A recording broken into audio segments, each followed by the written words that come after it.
6 minus 3 equals 3, and 3 plus 6 equals 9. 3 multiplied by 9 equals 27. But this answer is not correct, because according to the order of operation, we must do first multiplication and then we must do subtraction and addition. So we should not do subtraction before multiplication.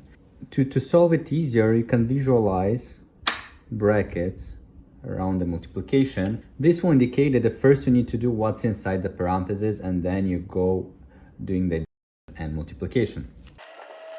Therefore, first we do what's inside the parentheses. So we get 6 minus 9 plus 6.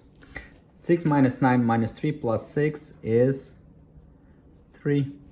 3 is the correct answer. Thank you very much for watching the video. Ciao, ciao.